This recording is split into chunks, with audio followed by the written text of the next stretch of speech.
আমাদের আশপাশেও বিভিন্ন সরকার টরকার দেখলে আমরা দেখতে পাবো যে যতক্ষণ পাবলিক সমালোচনা করার অধিকার পাচ্ছে এবং সেই সমালোচনাকে দমন করা না হচ্ছে ততক্ষণই একটা রিপাবলিক, একটা ডেমোক্রেসি, একটা রাষ্ট্র ব্যবস্থা ঠিকঠাক চলতে পারছে। একটা টাইমে গিয়ে সেই যে ফল বিক্রেতা একটা সময় রিভোল্ট করে এবং সে তার গায়ে আগুন লাগিয়ে দেয়। এই একজন ন্যায়নীতিবান দার্শনিক নন। এখনকার যে কোনো দেশের রাজনীতিবিদ, লিডার বা কোম্পানির সিইওরা সবাই কম বেশি মেকিয়াভেলির কনসেপ্টস অ্যান্ড থটস ব্যবহার করে থাকেন। আর্ট, কালচার, পলিটিক্স খুব এগোচ্ছিল। ফ্লোরেন্সে বড় বড় আর্ট প্রজেক্টও হচ্ছে, আবার উল্টো দিকে পলিটিক্যাল টার্ময়েলও চলছে। জিয়ার দ্বারা ভীষণভাবে ইনফ্লুয়েন্সড হয়েছিলেন। এই সময় তাকে প্রচন্ড টর্চারের মুখোমুখি হতে হয়েছিল। রেগুলার রিফর্মস খুব জরুরি একটা রিপাবলিককে ঠিকঠাক পরিচালনা করার জন্য। সেইটা থেকে খুব তুরন্ত গতিতে গোটা নাগরিক সমাজের মধ্যে একটা রেভলিউশনের আঁচ ছড়িয়ে পড়ে। সবসময় এক ধরনের কনফ্লিক্ট, এক ধরনের টেনশন হওয়াটাই বাঞ্ছনীয়। সে আর সহ্য করতে না পেরে সে তখন গায়ে আগুন দিল। ওই রেভলিউশন অব্দি পৌঁছবার দরকারই হতো না, কিন্তু সিটিজেন্স আর্মি বলে তো আলাদা করে এখন আমাদের তো বেশিরভাগ দেশেই সেরকম ভাবে রাখা হয় না। যদি হতো তাহলে কিন্তু প্যারালালি যদি একটা সিটিজেন্স আর্মি থাকতো তাহলে কিন্তু এই জিনিসটা, এই যে রেভলিউশনের জায়গায় গেল একজন মানুষ তার জীবন দিয়ে আর একটা রেভলিউশনের আঁচ ছড়িয়ে দিল চতুর্দিকে। আরব স্প্রিং এ যেটা হলো পাবলিক অ্যাকাউন্টেবিলিটি এবং চেকস অ্যান্ড ব্যালেন্সেস, তারা যেটা মনে করবেন সেটাই করবেন। আলটিমেটলি তাকে একটা জায়গায় পৌঁছতে হবে, তাকে তার লক্ষ্যে পৌঁছতে হবে। আর তিনি সবসময় বলেছেন যে রেজাল্টের ওপর ফোকাস করতে হবে। রুশো যে ডেমোক্রেসির কনসেপ্ট আমাদের দিয়েছেন, আমাদের জন্য রেখে গেছেন, সেখানেও তিনি ডিসকোর্সেস অন লেভি এইটার দ্বারা ভীষণভাবে প্রভাবিত হয়েছেন। ধর্ম মানুষের মধ্যে স্থৈর্য, ন্যায়, এই সমস্ত গুণগুলো প্রথিত করে। কোনো নাগরিককে একটু ভালো করে লক্ষ্য করি তাহলেই আমরা দেখতে পাবো everyone wants to enhance his power। তার আইডিয়া তার সময়ে খুব একটা গ্রহণযোগ্য ছিল না। মোরালিটি রাজাকে ক্ষমতাসীন থাকতে সাহায্য করবে যেসব ক্ষেত্রে, সেই সব জিনিসগুলোকেই শুধু অ্যাকসেপ্ট করা যাবে, বাকি কোনো কিছুকে অ্যাকসেপ্টেবল বলে তিনি মনে করেন না একজন রাজা বা লিডারের অ্যাঙ্গেল থেকে। ও ভবিষ্যৎ সবসময়ই অনিশ্চিত। শাসক নিজে হলেই ভাগ্য নির্ভর হবেন না।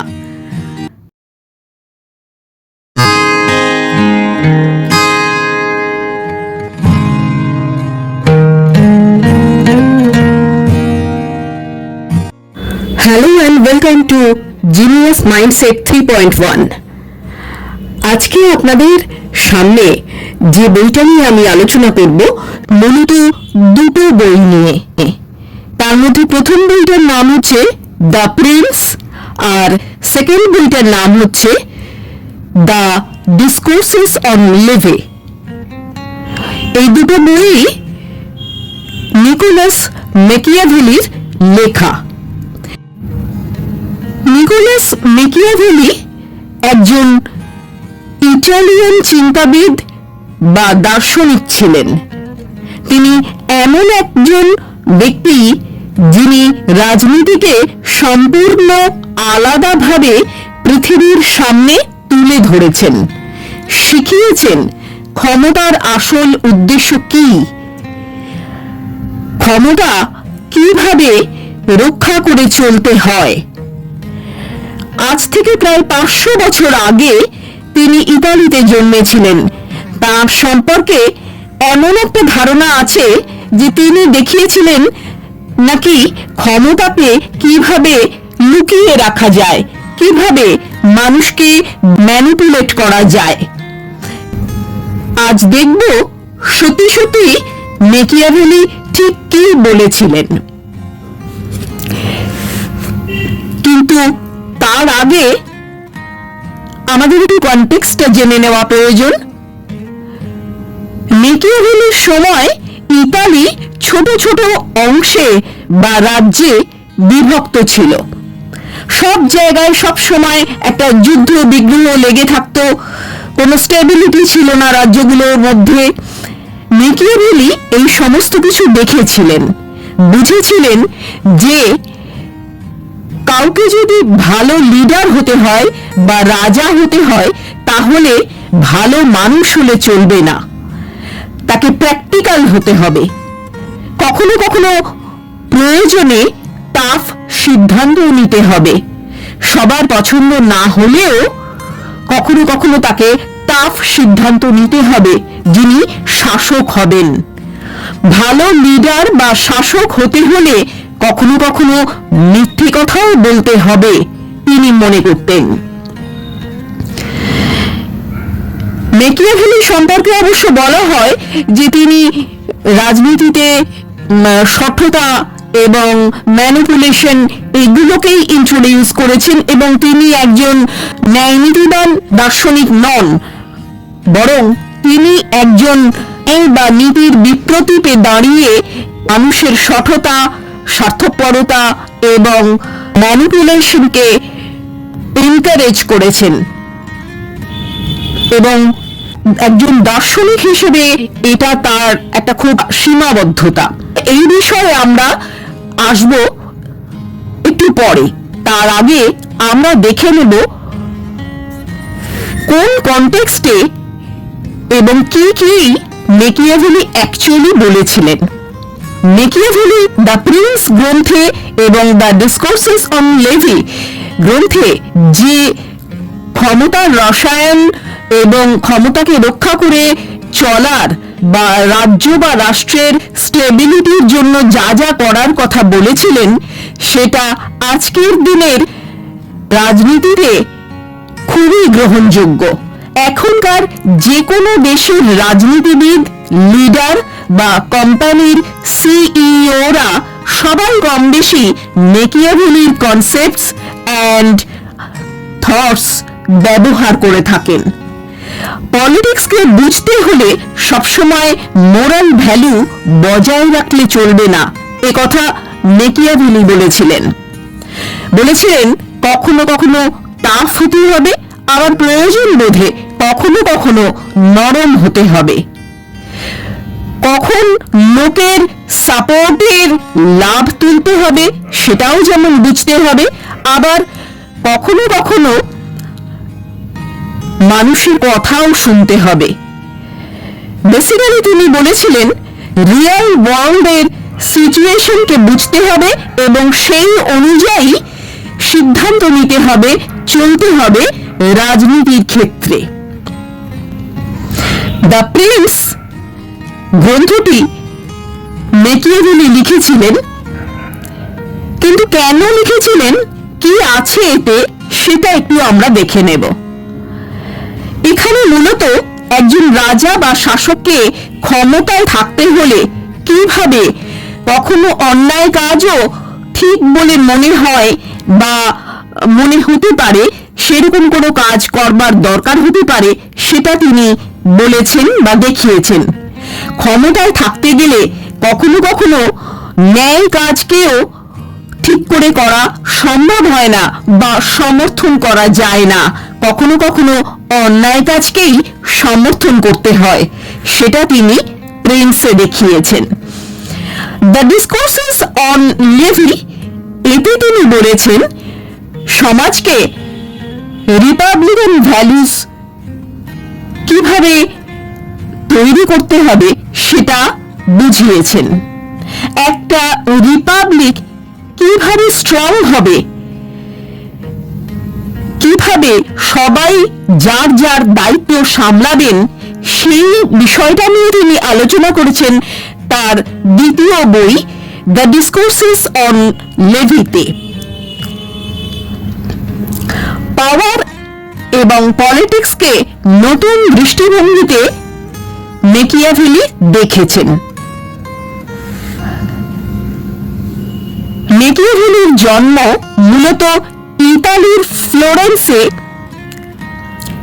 3 মে 1469 সালে একটা মধ্যবিত্ত পরিবারে। পিতা ছিলেন উকিল, ভালো পড়াশোনার সুযোগ হয়েছিল তার, ফলে তিনি যথেষ্ট লেখাপড়া করেছিলেন। সেই সময় ইতালির মেডিচি রাজবংশের পতনের ফলে যৌবনে তিনি 1498 সালে একটা গুরুত্বপূর্ণ ভূমিকা পেয়েছিলেন। তিনি ছিলেন সেকেন্ড চ্যান্সেলর। সেই সময় ইতালি ও ইউরোপে একটা পুনর্জাগরণ চলছিল। আর্ট, কালচার, পলিটিক্স খুব এগোচ্ছিল। ফ্লোরেন্সে বড় বড় আর্ট প্রজেক্টও হচ্ছে, আবার উল্টো দিকে পলিটিক্যাল টার্ময়েলও চলছে। তো এইরকম একটা সময়ের মধ্যে, এই কনটেক্সটে মেকিয়াভেলি তার জীবন শুরু হয়। তিনি সেই জীবন থেকে এবং বাস্তব থেকে অভিজ্ঞতা সঞ্চয় করে তার বইগুলো লিখেছিলেন। ইতালিতে যে এই টার্ময়েলটা চলছিল তার একটা খুব গভীর ছাপ পড়েছিল মেকিয়াভেলির বিভিন্ন লেখাতে। চেজারে বর্জিয়া বলে সেই সময়কার একজন শাসক ছিলেন, যিনি অত্যন্ত রুথলেস লিডার হিসেবে পরিচিত ছিলেন, কিন্তু তিনি তার রাজ্যে বা তার শাসনে একটা স্টেবিলিটি বজায় রাখতে পেরেছিলেন, এবং সেই স্টেবিলিটি বজায় রাখতে গিয়ে তিনি অনেক রকম ভাবে অনেক পথ অনুসরণ করেছিলেন। মেকিয়াভেলি এই চেজারে বর্জিয়ার দ্বারা ভীষণভাবে ইনফ্লুয়েন্সড হয়েছিলেন। 1512-তে যখন মেডিচি ফ্যামিলি আবার ক্ষমতায় ফিরে আসে, তখন মেকিয়াভেলিকে মেডিচি পরিবার নির্বাসনে পাঠায়। তার বাড়ির পাশেই একটা প্রিজনে তাকে নির্বাসিত করা হয়, আর ঠিক সেই সময়ই প্রিজনে বসে বসে, জেলখানায় বসে বসে তিনি দ্য প্রিন্স এই গ্রন্থটা লিখতে শুরু করেন। এই সময় তাকে প্রচন্ড টর্চারের মুখোমুখি হতে হয়েছিল।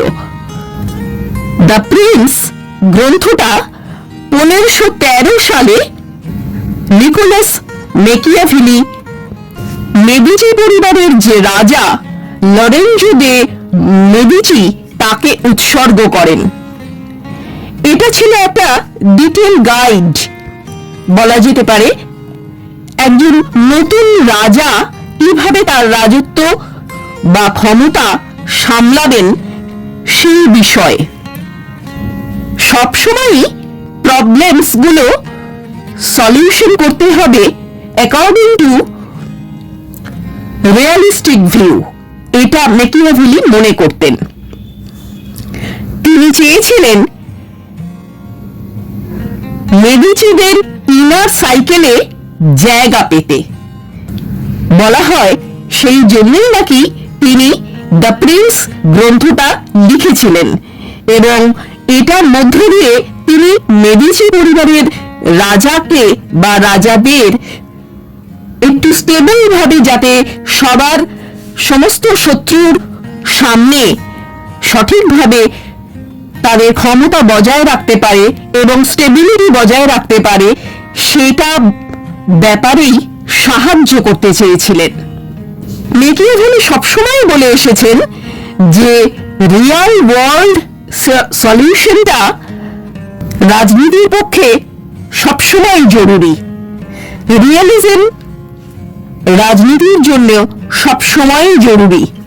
বিদেশি শক্তির আক্রমণ ইতালিতে তিনি দেখেছিলেন, আর সেই জন্যেই তিনি যাতে একটা শক্তিশালী রাজা তৈরি হতে পারে সেই জন্যই যেন অপেক্ষা করছিলেন, এবং সেই জন্যই একটা ভালো রাজা হতে গেলে, একটা স্টেবল রাজত্ব রেখে যেতে হলে, স্টেবিলিটি বজায় রাখতে গেলে কি কি গুণ থাকা দরকার, কোন কোন ভাবে কোন কোন দিকে নজর দিতে হবে, সেই রকম একটা গাইডেন্স তিনি তার প্রিন্স বইতে লিখেছেন।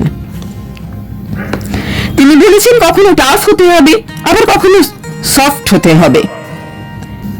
ক্ষমতা সবসময় ভালো বা খারাপ এরকম কোনো কিছুর মধ্যে না গিয়ে একটা গ্রে এরিয়ার মধ্যে থাকাটাই ক্ষমতাবান মানুষের পক্ষে বা ক্ষমতাকে বজায় রাখার পক্ষে যথেষ্ট উচিত বলে তিনি মনে করতেন। এবং ক্ষমতাকে বজায় রাখতে গেলে আইডিয়ালিস্টিক ভিউ একেবারেই কাম্য নয় বলেও তিনি পরিষ্কার করে জানিয়েছেন। এক্ষেত্রে তিনি রিয়ালিজমের ওপরেই ভরসা রেখেছেন। তার সময় ইতালি ছোট ছোট রাজ্যে বিভক্ত ছিল, বিদেশি শক্তি আগ্রাসনও ছিল সেই সময় ইতালিতে। মেকিয়াভেলি মূলত লিডার বা রাজা বা ক্ষমতায় যিনি থাকবেন সেই শাসকের দুই রকম গুণের কথা উল্লেখ করেছেন। প্রথমটা হলো ভার্চু এবং দ্বিতীয়টা হলো চান্স। তার মতে একজন লিডারের সঠিক ডিসিশন নেওয়াটাই জরুরি। ভার্চুকে ইউজ করে একজন রাজার উচিত ক্ষমতাকে নিজের কন্ট্রোলে নেওয়া। তিনি মূলত রাজ্য শাসন বা শাসকের মরালিটির উপরে খুব একটা জোর দেননি, রাদার তিনি প্র্যাগম্যাটিজমের উপরে জোর দিয়েছেন তার দ্য প্রিন্স গ্রন্থে। তিনি বলেছেন ক্ষমতাকে বজায় রাখতে গেলে সবসময় একটা প্র্যাকটিক্যাল সলিউশন খুঁজতে হবে। কখনো কখনো নির্দয়, আবার কখনো কখনো সদয় হতে হবে ক্ষমতা বা রাজ্যকে নিজের কন্ট্রোলে নিয়ে আসার জন্যে। তার বিখ্যাত উক্তি এন্ডস জাস্টিফাই দ্য মিনস, এই কনসেপ্টটা মূলত এটাই বলে যে যদি গোলটা সঠিক হয় তাহলে তার পরবর্তী ফলাফলটাও যথেষ্টই ঠিকঠাক ভাবে পাওয়া যাবে। আর তিনি বলেন রিয়েল ওয়ার্ল্ডে মরাল ব্যাপারটাকে, মরালিটিকে একটু দূরে সরিয়ে রাখতে হবে।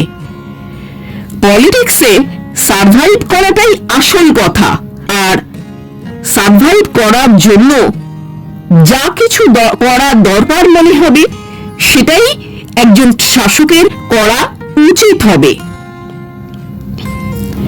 এবং এই ক্ষেত্রে মোরালিটিকে পাশে সরিয়ে রাখাটাই বুদ্ধিমানের কাজ, এবং সেটাই একমাত্র উচিত কাজ হবে বলে তিনি মনে করেন।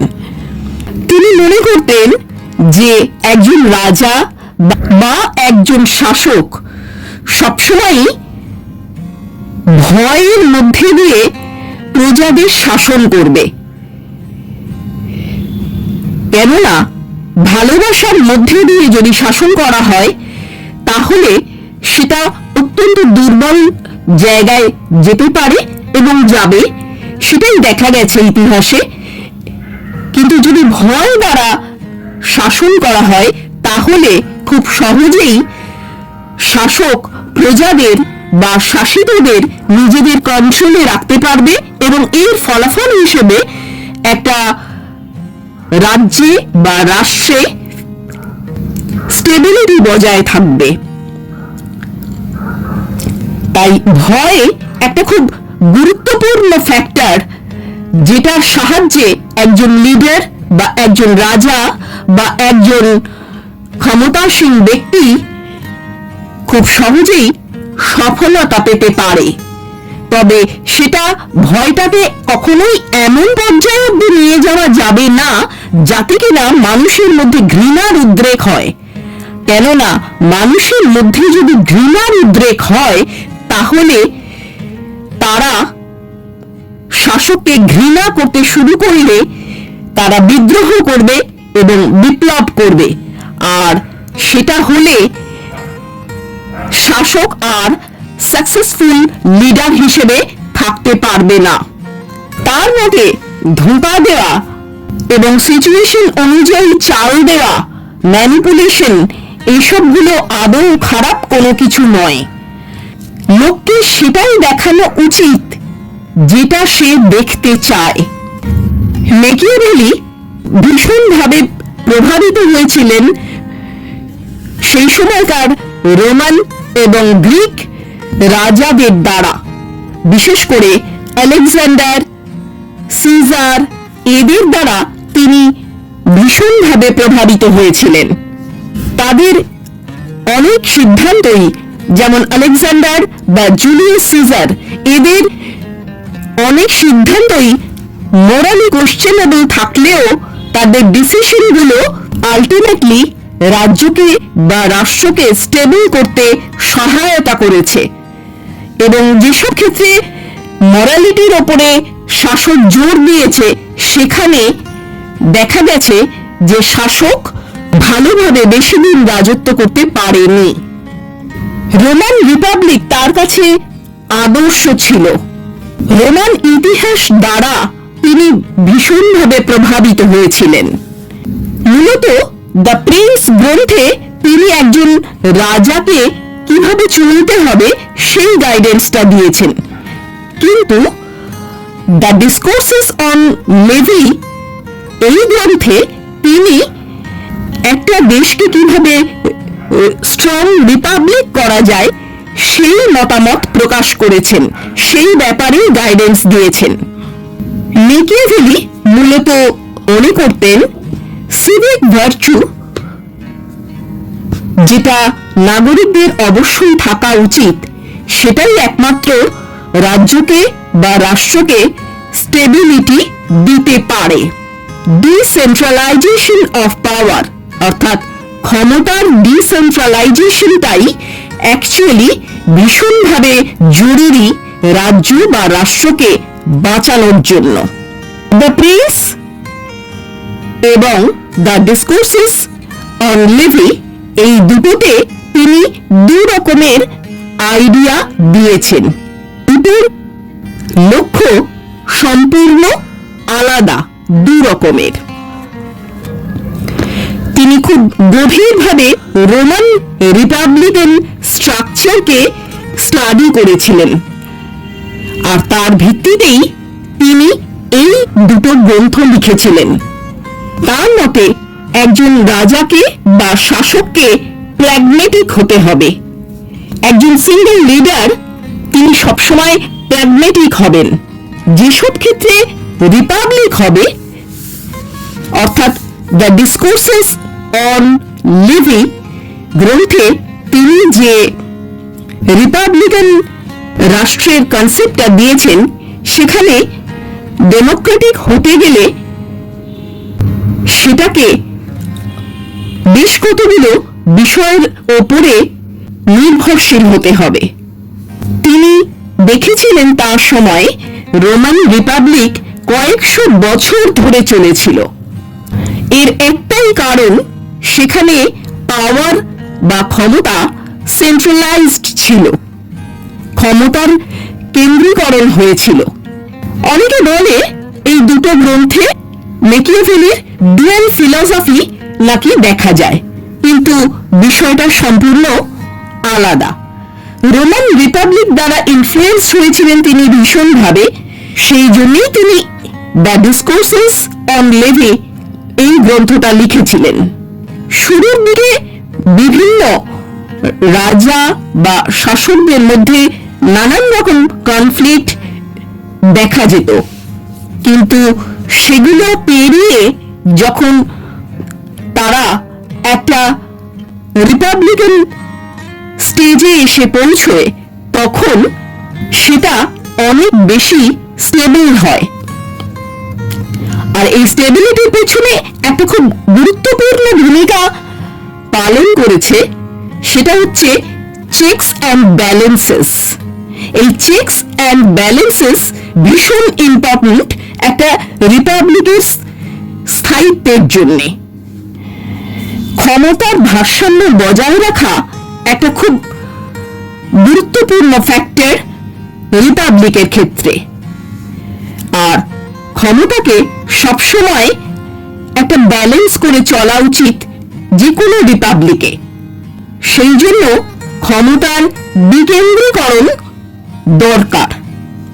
মেকিয়াভেলি মনে করতেন যে একটা রিপাবলিক তখনই করাপশনের দিকে যেতে পারে যখন সেখানকার নাগরিকরা তাদের কর্তব্য ভুলে রিপাবলিকের সিভিক ভার্চুকে রাখার জন্য মাঝে মাঝে রিফরমেশন জরুরি। মেকিয়াভেলির মতে ইন্টারনাল কনফ্লিক্ট একটা রিপাবলিককে শক্তিশালী করে গড়ে তোলে। গরিব ও বড়লোকের মধ্যে যে কনফ্লিক্ট, সেটা যেমন রিপাবলিককে একটা ব্যালেন্স তৈরি করতে সাহায্য করে, সেরকম ভাবে সিস্টেমেও একটা ভারসাম্য বজায় রাখে। আর স্বৈরশাসন থেকে বাঁচাতে ক্ষমতার বিকেন্দ্রীকরণ জরুরি। পাবলিক অ্যাকাউন্টেবিলিটি ভীষণভাবে জরুরি।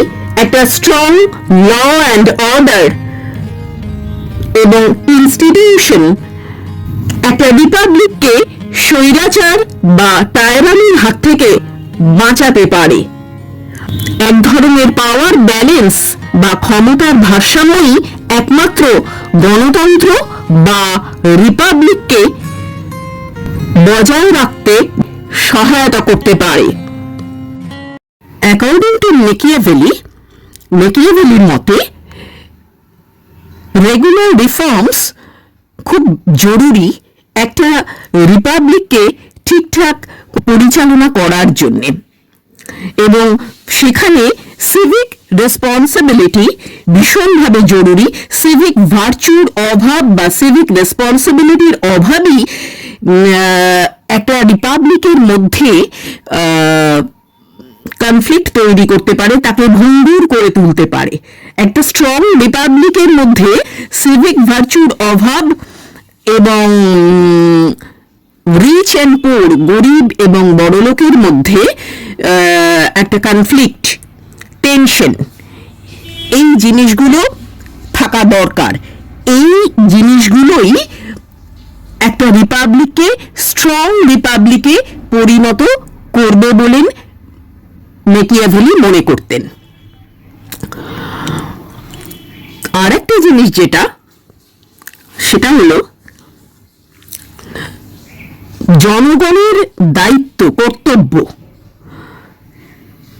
পিপলস ডিউটি, এইটা যখনই নেগলেক্টেড হবে তখনই একটা রিপাবলিক বা তার স্ট্রাকচার, তার ফরমেশনটা ডিস্টার্বড হবে। অর্থাৎ রিপাবলিকটা আর সঠিকভাবে চলবে না, এটা মেকিয়াভেলি মনে করতেন। পিপলস ডিউটি বলতে কি বলতে চেয়েছেন তিনি? পিপলস ডিউটি বলতে তিনি মূলত বলতে চেয়েছেন সচেতনতা, নাগরিকদের সচেতনতা, ঐক্যবদ্ধতা। আরেকটা জিনিসের উপর তিনি ভীষণভাবে জোর দিয়েছেন, সেটা হচ্ছে citizens army. Citizens army is very much needed. এই কনটেক্সট থেকে আমরা বলতে পারি যে এই যে সচেতনতা, ঐক্যবদ্ধতা, পিপলস ডিউটি, নাগরিকের কর্তব্য। হ্যাঁ, এই জায়গাটায় আমরা যদি খুব ভালো করে নজর করি, আমরা দেখব যে এই 2024-এ বাংলাদেশে যে ঘটনাটা ঘটে গেল, এইখানে কিন্তু সচেতনতা এবং ঐক্যবদ্ধতা, হ্যাঁ, পিপলস ডিউটি একটা বিরাট রোল প্লে করেছে। তা না হলে 2024-এ বাংলাদেশে যে ঘটনাটা ঘটে গেল, বাংলাদেশের সরকারের পতনের জন্য, সেই সরকারকে ফেলে দেওয়ার জন্যে নাগরিকদের যে এই সচেতনতা, ঐক্যবদ্ধতাই মেনলি কাজ করেছে। তা না হলে এই মুভমেন্টটা হতেই পারতো না বাংলাদেশে, তাই নয় কি? এটা হচ্ছে ফ্যাক্টর। আরেকটা হচ্ছে পাওয়ার সেন্ট্রালাইজেশনটা যখন ধনীদের হাতে বা গরিবদের হাতে, যে কোনো এক পক্ষের হাতে, সেটা যে কোনো পক্ষই হতে পারে, এই পাওয়ার যদি সেন্ট্রালাইজড হয়ে যায় কোনো এক পক্ষের হাতে, সেটাও খুব ক্ষতিকারক একটা রিপাবলিকের ঠিকঠাকভাবে চলার পক্ষে। তাই সবসময় এক ধরনের কনফ্লিক্ট, এক ধরনের টেনশন হওয়াটাই বাঞ্ছনীয় রিপাবলিকের সঠিকভাবে এগোনোর জন্যে। এটা মেকিয়াভেলি মনে করতেন। যতক্ষণ টেনশন থাকবে, যতক্ষণ কনফ্লিক্ট থাকবে, ততক্ষণ রিপাবলিক ভালোভাবে ঠিকঠাকভাবে চলবে। সেটা শেষ হয়ে গেলেই তখনই একটা টায়ারানি দেখা যাবে, একটা অত্যাচার, দুর্নীতি, এই সবগুলো দেখা যাবে।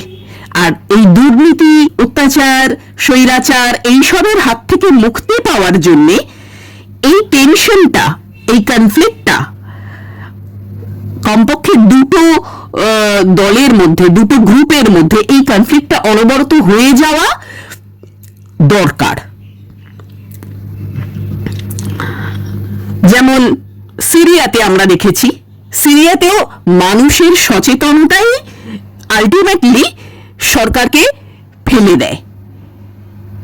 মানুষ তার নাগরিক কর্তব্য, নাগরিক অধিকার এগুলো নিয়ে এতটাই বেশি সচেতন যে একজন ফল বিক্রেতা সে বারবার করে পুলিশের কাছে টর্চার্ড হতে হতে হতে হতে তারপরে গিয়ে সে একটা সময় রিভোল্ট করে, কারণ সে জানে যে এটা তো আমার প্রাপ্য নয়, এটা কি আমার প্রাপ্য? এটা আমার প্রাপ্য নয়।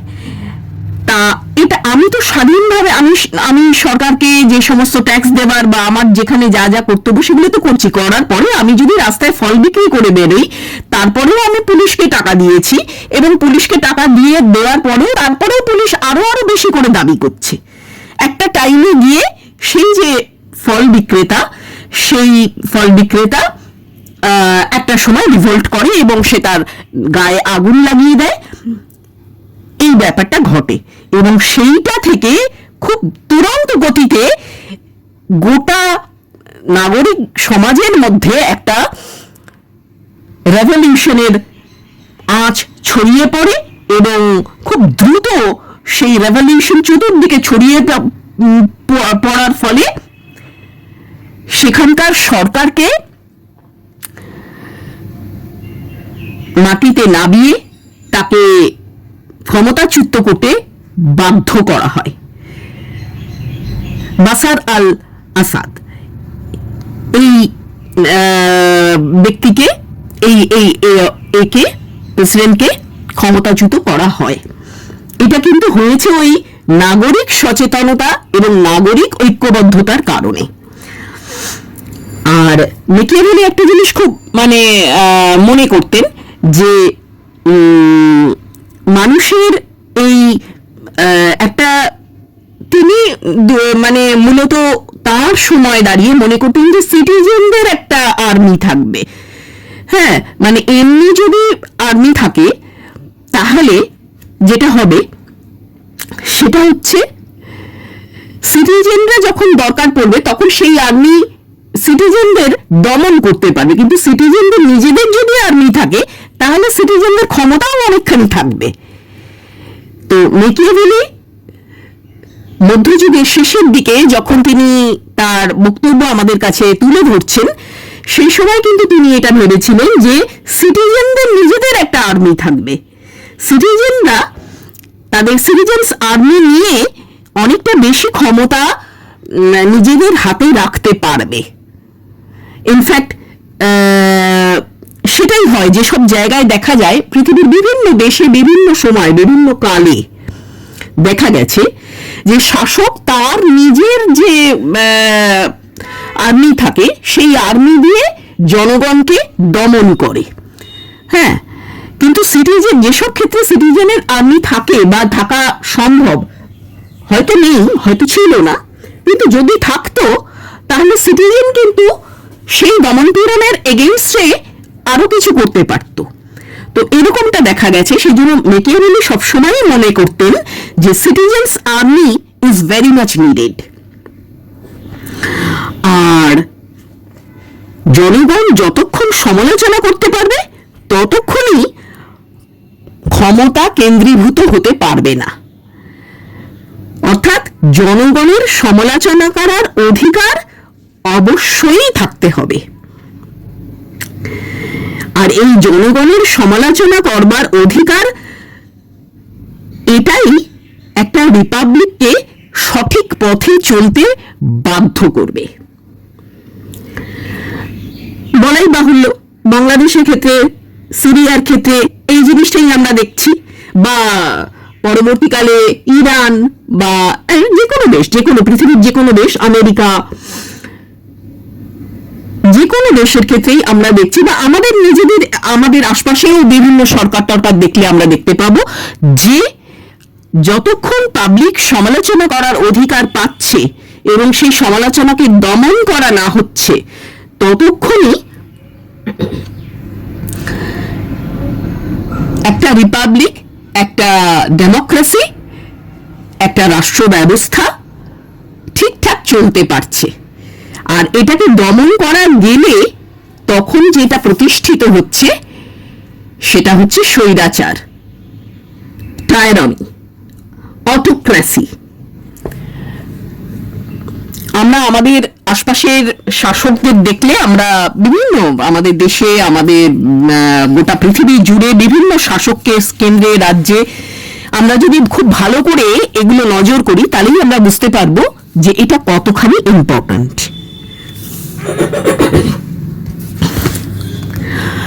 আরেকটা জিনিস, পাবলিক অ্যাকাউন্টেবিলিটি এবং চেকস অ্যান্ড ব্যালেন্সেস, এই দুটো জিনিস ভীষণভাবে ইম্পর্টেন্ট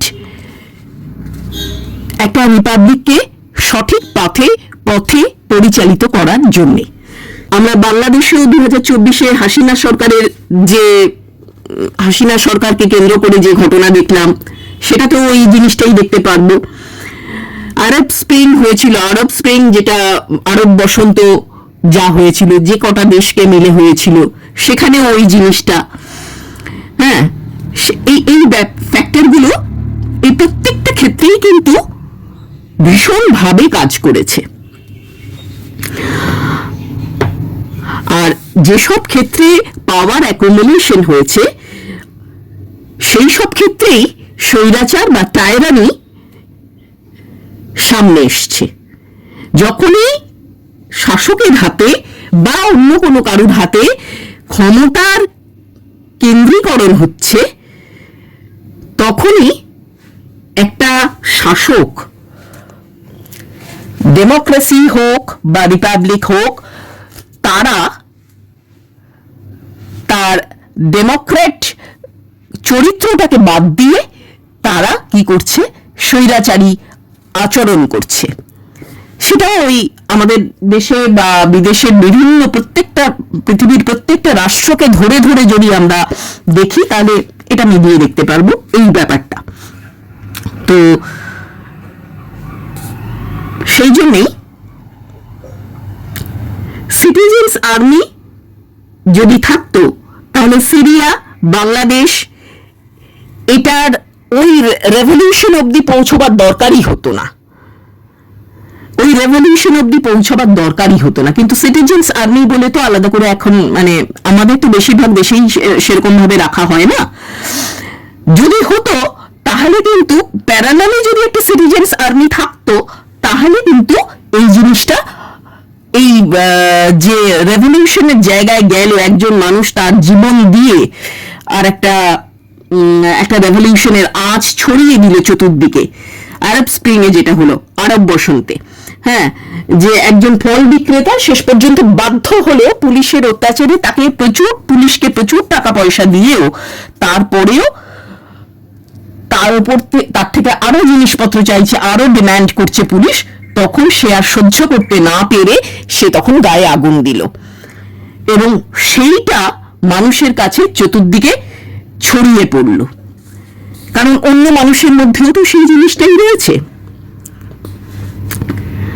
আবার রাজাদের ক্ষেত্রে আমরা দেখেছি, যে রাজতন্ত্রের ক্ষেত্রেও আমরা দেখেছি, সেখানেও ওই একই ব্যাপার, যে রাজা স্বৈরাচারী, যে রাজা প্রজা দরদি নয়, জনদরদি নয়, তাদের ক্ষেত্রে তারা কোনো রকম ভাবেই নিজেদের ক্ষমতাকে খর্ব করতে রাজি নয়। সেই সব ক্ষেত্রে এই টায়রানি ব্যাপারটা বারবার করে ফিরে এসেছে গোটা পৃথিবীর ইতিহাস জুড়ে। আর রিপাবলিক টায়রানি বা স্বৈরাচারী শাসন ব্যবস্থা থেকে দূরে থাকতে পারে কিভাবে না, ডেমোক্রেসিটা স্ট্রং হতে হবে। আর দ্য প্রিন্সে মেকিয়াভেলি দেখিয়েছেন যে কিং, রাজা, একজন সেন্ট্রাল অথরিটি, তার কাছে পাওয়ারটা থাকতে হবে, কিন্তু যখন ডেমোক্রেসি হবে, যেটা তিনি দ্য ডিসকোর্সেস অন লিভিং এতে দেখিয়েছেন, সেখানে কিন্তু রিপাবলিকের কথা তিনি বলেছেন এবং সেখানে তিনি দেখিয়েছেন যে রিপাবলিকে এক ধরনের পাওয়ার ব্যালেন্স থাকা খুবই খুবই জরুরি। আর একজন ব্যক্তি সবসময় পার্সোনাল ইন্টারেস্টের উপরে চলে, হিউম্যান সাইকোলজি এইটা। তো সেই জন্যে একজন ব্যক্তি যখন সবসময় পার্সোনাল ইন্টারেস্টে চলে, কিন্তু লিডারের ক্ষেত্রে কিন্তু এই জিনিসটা অন্যরকম। Leader should know that human is power hungry and selfish. একজন লিডারকে জানতে হবে যে হিউম্যান বিইং মানে বেসিক্যালি একজন একটা পাওয়ার হাংরি, মানে ক্ষমতা প্রিয় একটা স্বার্থপর একটা জীব। সে সবসময় যে কোনো ভাবে, যে কোনো উপায়ে তার ক্ষমতা কিভাবে বাড়ানো যায়, কিভাবে এনহ্যান্স করা যায় এবং কি করে তার নিজের আখেরটা গোছাতে হয়, এটা করে। হ্যাঁ, তো সেই জন্যে সেটাকে কন্ট্রোলে রাখার জন্য সিভিক রেসপন্সিবিলিটির কথা মেকিয়াভেলি বলেছেন। একজন মানুষ সবসময়ই ক্ষমতা লিপ্সু। আমরা যদি দেশের যে কোনো নাগরিককে একটু ভালো করে লক্ষ্য করি, তাহলেই আমরা দেখতে পাবো everyone wants to enhance his পাওয়ার। যে কোনো কেউ, যে কোনো ব্যক্তি, সে ডাক্তার হোক, নার্স হোক, ওয়ার্ড বয় হোক, অফিস ইউনিয়নের কেউ একজন হোক, সবাই ক্ষমতা শো করে। দেখো, আমার কিন্তু এটা, তুমি যদি এটা করো আমার এটা আছে, তুমি যদি এটা করো আমার এটা আছে, আমি কিন্তু এটা পারি। এই যে ক্ষমতা, আমার অলওয়েজ ক্ষমতা আছে, আমি অক্ষম নই, এই জিনিসটা হিউম্যান বিইং এর একটা নেচার, বেসিক নেচার হচ্ছে হিউম্যান বিইং এর এই জিনিসটা। আর মেকিয়াভেলি বলেছেন যে সকলে অনেস্ট নয়, বাই নেচার হিউম্যান বিইং হচ্ছে সেলফিশ। আর প্র্যাগম্যাটিক অ্যাপ্রোচই একমাত্র একজন লিডারকে সাকসেসফুল হতে সাহায্য করতে পারে। আমরা আমাদের চারপাশের যে কোনো শাসকের দিকে তাকালেই বুঝতে পারবো এটা। আমাদের দেশে হোক, বিদেশে হোক, পৃথিবীর যে কোনো রাষ্ট্রের শাসকের দিকে তাকালেই এটা আমরা বুঝতে পারবো। নেতানিয়াহু অলওয়েজ পাওয়ার হাংরি, ভীষণভাবে পাওয়ার হাংরি। মানে এতটাই পাওয়ার হাংরি যে তার দিক বিদিক জ্ঞান শূন্য, তার কোনো কোথাও কোনো এ নেই। ট্রাম্পও তাই পাওয়ার হাংরি। যে কোনো মানে কখন একজন শাসক পাওয়ার মানে তার হয়ে সেটা খুবই বলা মুশকিল। আবার শুধু শাসক নয়, সাধারণ যে জনগণ তারাও কিন্তু অলওয়েজ পাওয়ার হাংরি। আমার এটা আছে, আমি এটা করতে পারি, যেমনি আমি একটু সুযোগ পেলাম একে ল্যাং মেরে ফেলে দিলাম, ওকে এই করলাম, এই ব্যাপারগুলো অলওয়েজ আছে। মেকিয়াভেলির একটা সবচেয়ে গুরুত্বপূর্ণ ব্যাপার হচ্ছে মেকিয়াভেলি তার পলিটিক্যাল ফিলোসফি দিয়ে অনেক দার্শনিককে প্রভাবিত করেছেন। হবসকে প্রভাবিত করেছেন, রুশোকে প্রভাবিত করেছেন, নিটশেকে প্রভাবিত করেছেন। হবসের লেভিয়াথান, যেটা মূলত পাওয়ারফুল অথরিটির কথা বলেছে, সেখানেও স্ট্রং সেন্ট্রাল অথরিটির কথা বলা হয়েছে। সেখানেও দেখানো হয়েছে, হবস দেখিয়েছেন হিউম্যান বাই নেচার একজন সেলফিশ। পাওয়ার অ্যান্ড অথরিটি এগুলো ক্যাওস থেকে দূরে রাখে। হবস তার লেভিয়াথানে এই জিনিসগুলো দেখিয়েছেন। সিভিক ভার্চু এবং পাবলিক পার্টিসিপেশন একটা রিপাবলিককে উন্নত করে, আরো ঠিকঠাক ভাবে পরিচালিত হতে সাহায্য করে।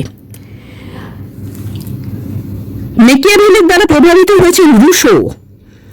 রুশো যে ডেমোক্রেসির কনসেপ্ট আমাদের দিয়েছেন, আমাদের জন্য রেখে গেছেন, সেখানেও তিনি দ্য ডিসকোর্সেস অন লেভি এইটার দ্বারা ভীষণভাবে প্রভাবিত হয়েছেন। এরপরে নিটশেও কিন্তু মেকিয়াভেলির দ্বারা গভীরভাবে প্রভাবিত হয়েছেন। স্ট্রং লিডার সেই যে রিয়ালিটি অনুযায়ী চলতে পারে, এটা নিটশের বক্তব্য। তার জন্য খারাপ হতে হলে খারাপ হতে হবে, তাতে কিছু করার নেই। সোসাইটির মরালিটি আদৌ ম্যাটার করে না। আর স্ট্রং লিডার আমরা যাদের দেখেছি ইতিহাসে, বিশেষ করে দুজন, যেমন উইনস্টন চার্চিল এবং মার্গারেট থ্যাচার। মার্গারেট থ্যাচারকে আয়রন লেডিও বলা হতো, নিশ্চয় মনে আছে। তো উইনস্টন চার্চিল এবং মার্গারেট থ্যাচার এরা কিন্তু মেকিয়াভেলির দ্বারা ভীষণভাবে প্রভাবিত হয়েছিলেন, ইনফ্লুয়েন্সড হয়েছিলেন। তো উইনস্টন চার্চিল সেকেন্ড ওয়ার্ল্ড ওয়ারের পরে ডিসিশন নেন যে নিজেদের দেশ ও ক্ষমতা ধরে রাখার জন্য তারা তাদের সময়ে অনেক কিছু করেছিলেন। ইভেন মার্গারেট থ্যাচারও তাই। তো এরা কিন্তু মূলত মেকিয়াভেলির দ্বারা প্রভাবিত হয়ে, তার পলিটিক্যাল ফিলোসফির দ্বারা প্রভাবিত হয়ে এই সমস্ত কিছু করেছিলেন। থ্যাচার তো ইকোনমিক রিফর্মেশনের জন্য যথেষ্ট সমালোচিতও হয়েছেন, কিন্তু আলটিমেটলি তিনি তার লক্ষ্যে পৌঁছতে পেরেছিলেন, মার্গারেট থ্যাচার। মরালিটির চেয়ে সার্ভাইভাল এবং স্টেবিলিটি খুবই জরুরি। আর মেকিয়াভেলি কি যেটা বলছেন, মরাল ভ্যালুজের রোলটা কোথায়? না, মরাল ভ্যালুজের রোলটা এইখানেই যে একজন শাসক সে সবসময় চেষ্টা করবে সার্ভাইভ করতে এবং স্টেবিলিটি বজায় রাখতে তার রাষ্ট্রের জন্য। এইটাই তার মরালিটি। তার মরালিটি কিন্তু এইটাই, তার জন্য যা যা করবার দরকার হবে সে সেটা করবে। মেকিয়াভেলি অন্তত আমাদের এই কথাই জানাচ্ছেন। মেকিয়াভেলি সেরকমই মনে করতেন। দ্য প্রিন্স আর দ্য ডিসকোর্সেস এই দুটো different outlook, different morality, different values set করেছে। একটা রাজতন্ত্রকে ঘিরে হয়েছে, যেটা আগেও বলেছি, এবং আর একটা হচ্ছে রিপাবলিক বা গণতন্ত্র বা প্রজাতন্ত্রকে ঘিরে এটা হয়েছে। 1527 সালে মেকিয়াভেলি মারা যান। 1527 সালে যখন মেকিয়াভেলি মারা যান, তখন খুব খুব কম সংখ্যক মানুষ তার আশপাশে ছিল এবং তাকে তার শেষ যাত্রায় অংশগ্রহণ করেছিলেন। খুব নীরবে, খুব নিভৃতে তিনি মারা যান। তার আইডিয়া তার সময়ে খুব একটা গ্রহণযোগ্য ছিল না। মেকিয়াভেলিয়ান টার্মিনোলজি তৈরি হয়েছিল, যেটা দিয়ে বোঝানো হতো যে রুথলেস এবং সেলফিশ একজন লিডার, তাকে কোনো রুথলেস বা সেলফিশ লিডারকে বলা হতো যে মেকিয়াভেলিয়ান। এবং ইনফ্যাক্ট শেক্সপিয়ারও তার নাটকে, তার লেখায় এই মেকিয়াভেলিয়ান শব্দটাকে ব্যবহার করেছিলেন এবং এই বিষয়টাকে বোঝাতেই ব্যবহার করেছিলেন। মেকিয়াভেলি কোনোদিনই মেডিচিদের ইনার সার্কেলে জায়গা করে নিতে পারেননি। অনেকেই বলেন যে সেটাই তার চেষ্টা ছিল, সেই জন্যই তিনি দ্য প্রিন্স লিখেছিলেন। এটা একটা বিতর্কের বিষয়, বাট আলটিমেটলি তিনি কোনোদিনই এটাতে সফল হয়নি। তার মৃত্যুর বেশ কত বছর পরে, মানে আমি বলছি মেকিয়াভেলির মৃত্যুর বেশ কত বছর পরে, তার যে ধ্যান ধারণা, তার যে পলিটিক্যাল ফিলোসফির আইডিয়া, সেটাকে রিভিজিট করা হয়। রুথলেস এবং ইমমরাল, এই যে কথাটা তার সম্পর্কে বলা হয় মেকিয়াভেলি সম্পর্কে, মেকিয়াভেলিয়ান টার্মিনোলজি আইডিয়ালিস্টিক নয়, রিয়ালিস্টিক হতে হবে লিডারকে, এটাই আমাদের বার্তা দেয়। 16 এবং 17 শতকে মূলত তার পলিসিগুলোকে রিভিজিট করা হয়।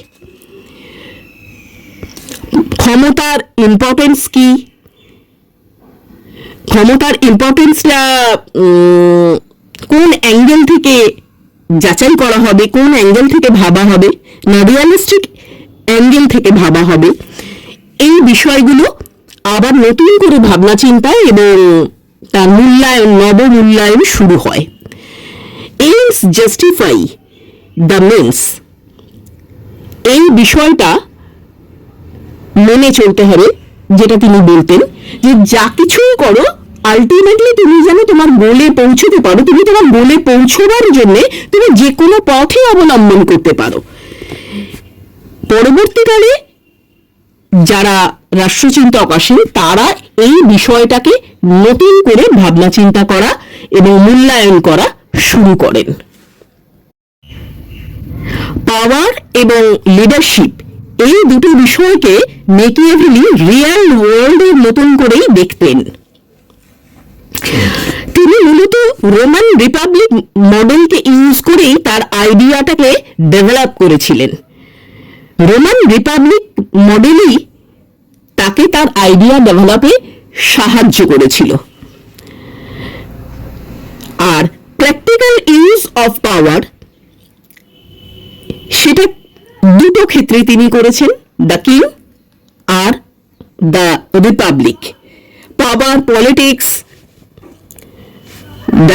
ডায়নামিক্স আজও তার সময়ের মতো করেই কাজ করে। সার্ভাইভাল এবং stability of power is very much needed.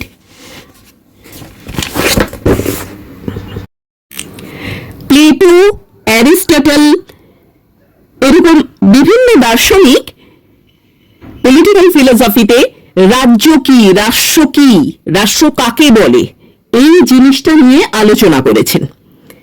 কিন্তু মেকিয়াভেলি কিন্তু রাজ্য কি বা রাষ্ট্র কি, রাষ্ট্র কাকে বলে, এটা নিয়ে কখনো আলোচনা করেননি।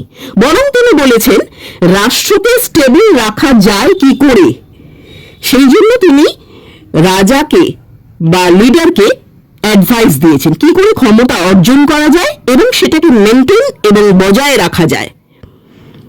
এইটা হচ্ছে তার আলোচ্য বিষয়বস্তু। মেকিয়াভেলির সময় এখন যেমন ইতালিয়াতে ইউনাইটেড স্টেট আছে, কিন্তু তখন অনেকগুলো সিটি ছিল। তিনি কেবলই ভাবতেন, মেকিয়াভেলির ভাবনা ছিল একটাই, যে তিনি কিভাবে ভাবতেন যে কিভাবে এই গোটা ইটালিয়ান পেনিনসুলাকে একটা মানে একটা একক রাষ্ট্রে, শক্তিধর একটা রাষ্ট্রে একত্রিত করা যায়, যেমনটা কিনা সেই সময় ব্রিটেন এবং ফ্রান্স ছিল। সেই রকম তিনি ইটালিয়ান পেনিনসুলাকে, গোটা ইটালিকে একত্রিত করবার কথা সবসময় ভাবতেন। 1494 সালে মেডিচি পরিবারের হাত থেকে ক্ষমতা চলে যায়, প্রতিষ্ঠিত হয় রিপাবলিক গভর্নমেন্ট। এখানে 29 বছর বয়সে সেকেন্ড চ্যান্সেলর বানানো হয় মেকিয়াভেলিকে। সিভিল সার্ভিসে অ্যাপয়েন্টমেন্ট দেওয়া হয় তাকে, এবং বিদেশ নীতি সংক্রান্ত একটা কমিটিতে একজন ডিপ্লোম্যাট হিসেবে তিনি যোগদান করেন। 1512-তে রিপাবলিকের পতন হয়, মেডিচি পরিবার আবার ফিরে আসে। মেডিচি রাজবংশের বিরুদ্ধে ষড়যন্ত্রের অভিযোগে মেকিয়াভেলিকে ফোর্সড রিটায়ারমেন্ট নিতে বাধ্য করা হয়। আর এই ফোর্সড রিটায়ারমেন্টের সময়ই তিনি তার ভাবনা চিন্তাগুলোকে ডেভেলপ করেছিলেন। তিনি অনেকখানি সময় পেয়েছিলেন। তিনি মূলত দু ধরনের স্টেটের কথা বলেছেন, একটা হচ্ছে রিপাবলিকান গভর্নমেন্ট, আর দ্বিতীয়টা হচ্ছে মনার্কি বা কিংডম বা প্রিন্সিপালিটি। এই দু ধরনের স্টেটের কথা তিনি বলেছেন, কিন্তু তিনি মনার্কিতে যে দু ধরনের রাজা আসে, এক হচ্ছে হেরিডেটরি, বংশগতভাবে একজনের পর একজন, তারপরে আরেকজন এভাবে আসে, এবং হঠাৎ করে কোনো একজন কেউ কোনোভাবে রাজ্যটা জিতে রাজা হলেন, নিউলি অ্যাকোয়ার্ড কিংডম। এই দু রকমের ভাবে মনার্কি হতে পারে। মেকিয়াভেলি মূলত এই দ্বিতীয় ধরনের রাজাদের কথাই বলেছেন। হিউম্যান নেচার ফান্ডামেন্টালি সেলফিশ হয়, এর উপরেই তার পুরো থিওরি ডেভেলপ করেছেন মেকিয়াভেলি। ইন্ডিভিজুয়াল সিকিউরিটি সবসময় একটা থ্রেটের মুখে থাকে। অ্যানার্কিটা মূলত ল অ্যান্ড অর্ডার মেনটেন করার জন্য অটোক্র্যাট হবে, কিন্তু ডেমোক্রেটিকও হবে। মেকিয়াভেলির মতে কিছু লোক কমান্ড করতে চায়, কিছু লোক নিউট্রাল থাকতে চায়। মূলত কমন পিপল রাজাকে এই দুটো গ্রুপের মধ্যে যে কোনো একটা গ্রুপের সাহায্য অবশ্যই নিতে হবে ক্ষমতায় থাকার জন্যে। আর মেকিয়াভেলি মনে করতেন এই দ্বিতীয় গ্রুপের সাহায্য নেওয়াটাই সবচেয়ে যুক্তিযুক্ত হবে। দ্বিতীয় গ্রুপ বলতে তাদের কথা তিনি বলেছেন যারা নিউট্রাল থাকে। ভিয়াটু বলে একটা শব্দ তিনি বারবার করে উল্লেখ করেছেন, নট ভার্চু, ভিয়াটু। এটা একটা Italian word. Actually basically there is no English word. ভিয়াটু শব্দটাকে বলা যেতে পারে ম্যানলিনেস বা পৌরুষ। তো এই জিনিসটা একজন লিডারের মধ্যে থাকতে হবে। মূলত 90 টাকার বইতে তিনি অন্তত 60 বার এই ভিয়াটু শব্দটা উল্লেখ করেছেন। এই ভিয়াটু শব্দটা এতটাই বেশি ইম্পর্টেন্ট। আর রাজ্যকে বা রাষ্ট্রকে সংরক্ষণ করার জন্যে, তার ক্ষমতা বজায় রাখার জন্যে তিনি বেশ কতগুলো বক্তব্য উল্লেখ করেছেন।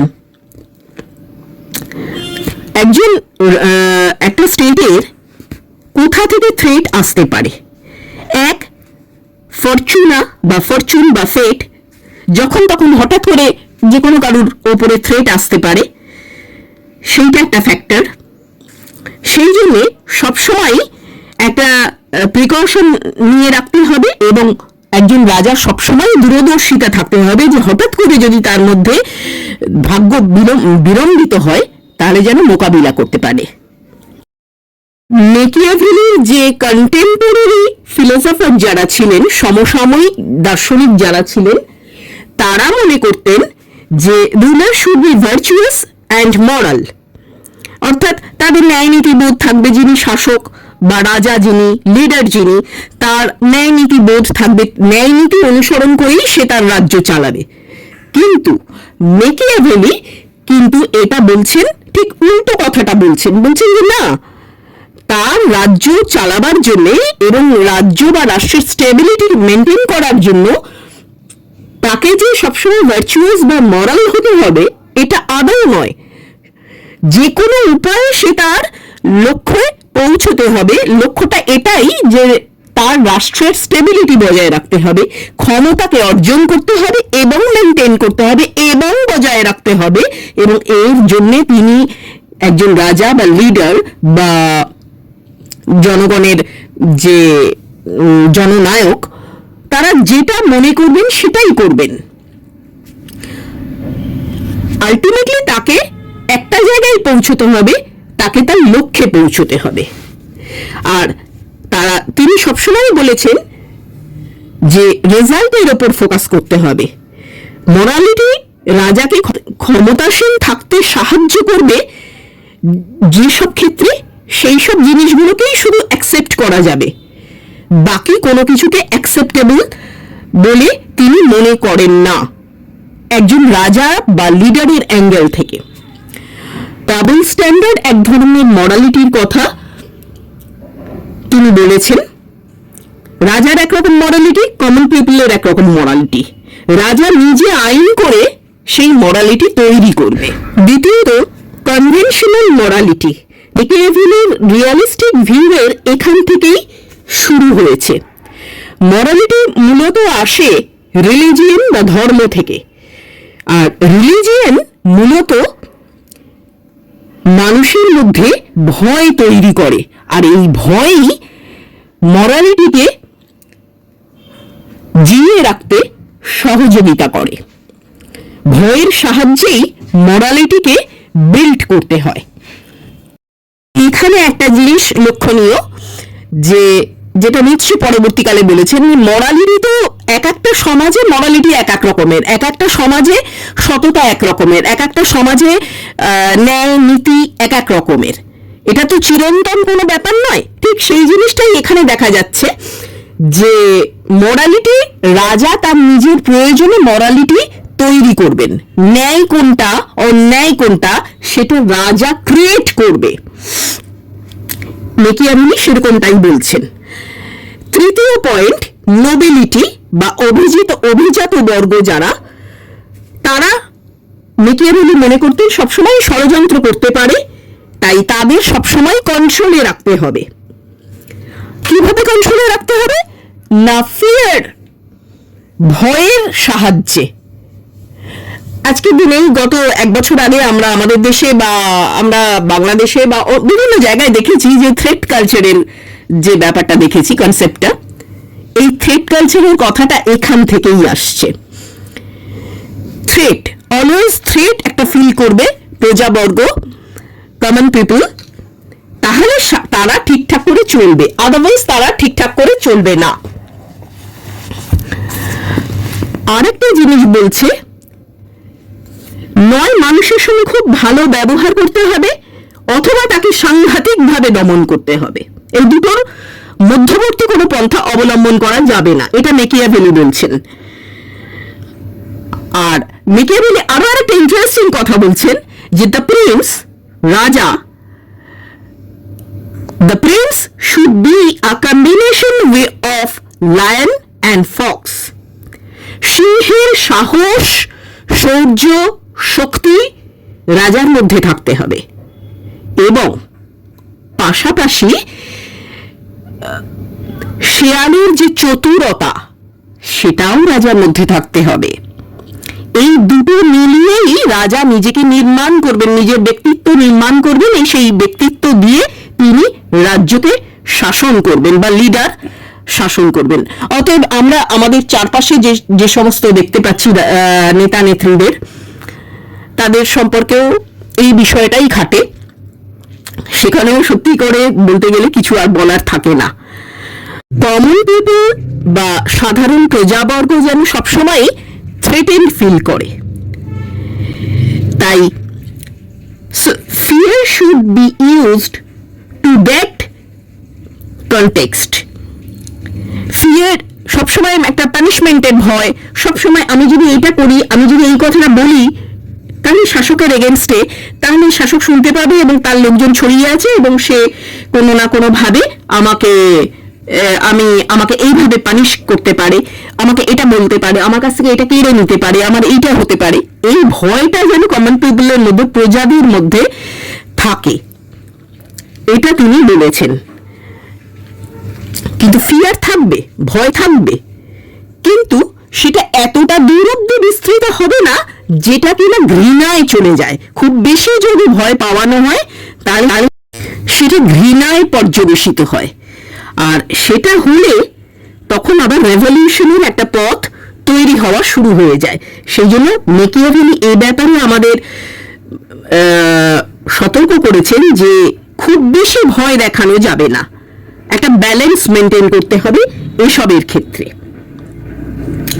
আর রাজা বা লিডার সবসময় নিজের অ্যাপিয়ারেন্সের দিকে নজর দেবেন।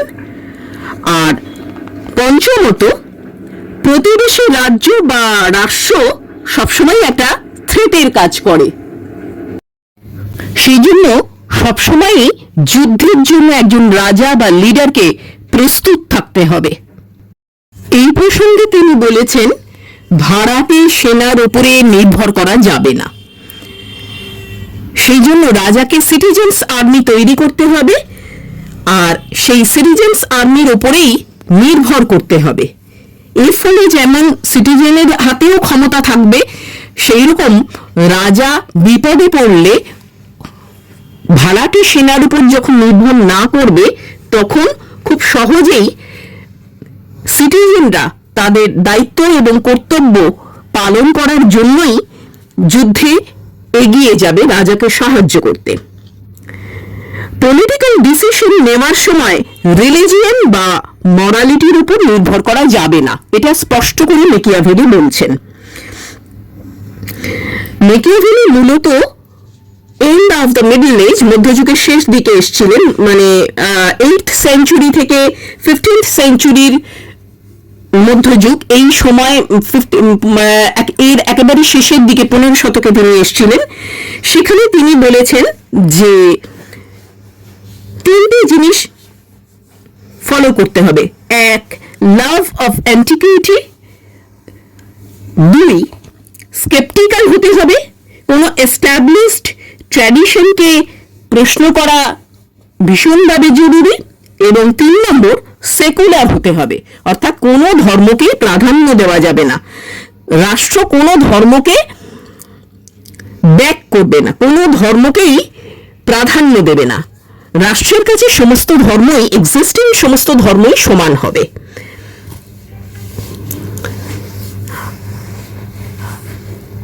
এনসিয়েন্ট টাইমে, প্রাচীনকালে যেটা হতো, কোনো একটা ধর্ম আমাদের থাকতো না, একাধিক ধর্ম সেই সময় দেখা যেত। আর ইন্টারন্যাশনাল পলিটিক্স,